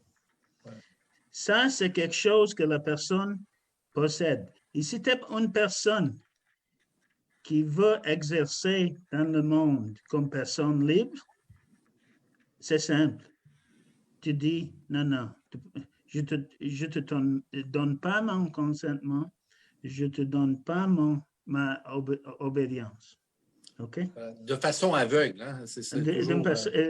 D'une façon aveugle. Et voilà. Okay. Merci, Maître Galati. Maître Desjardins, le mot de la fin. Écoute, moi, je vais être bref aussi. En fait, moi, ce qui me donne espoir, c'est la rencontre qu'on a ce soir. Démontre qu'il y a une collaboration internationale qui est possible, qui se met en place. Oui. Et chaque petite victoire dans un pays, chaque action que Carlo va poser, chaque action qu'on va poser ici peut avoir un effet dans l'autre pays, peut inspirer un collègue dans un autre pays pour poser une action comme on a fait aujourd'hui. C'est inspiré de ce que Carlo a fait en France. Et chaque décision favorable, comme Carlo l'a dit plus tôt, en Bosnie-Herzégovine, en Autriche, en Italie pour l'hydroxychloroquine, aux États-Unis, la Cour suprême pour les églises, ou les lockdowns aux États-Unis qui ont été déclarés inconstitutionnels. Chaque décision, chaque geste qui est posé par les avocats apporte de l'eau au moulin pour les confrères à l'international. Et juste la collaboration qu'on a pu établir avec Carlo, avec Rocco, me donne espoir qu'on est dans la bonne direction. Et je vais reprendre aussi les propos que Michael Yeadon a dit à la conférence de Stockholm. C'est quand je lui ai posé la question comment lui peut voir une sortie de ce qu'on vit. Et Michael Yeadon a mentionné qu'une personne qui passe du camp des gens qui ne retirent pas leur consentement et au camp des gens qui se rendent compte qu'il y a des abus qui sont commis, ne retourne jamais en arrière, versus quelqu'un qui est déjà conscient du fait qu'il y a des abus qui sont commis au niveau constitutionnel par rapport à nos droits. Lui ne va pas dans la direction contraire. Donc, l'éveil ne se fait que dans un sens. Et moi, c'est ce qui me donne espoir aussi. Puis la rencontre qu'on a ce soir, les discussions qu'on a eues vont dans cette direction-là. Alors, ce que je dirais aux gens, c'est qu'il y a des actions qui se posent, qui se sont posées en 2020. Il y a des actions qui vont continuer à se poser en 2021. Et moi, j'invite tout le monde à garder le cap. Oui, puis garder espoir, puis avec des gens aussi généreux que Maître Brouza, Maître Galati. Moi, je vous aime d'amour, les trois, là. Je vous aime d'amour parce que je me dis, vous êtes là pour le peuple. Vous êtes là pour ma grande fille de 4 ans qui a le droit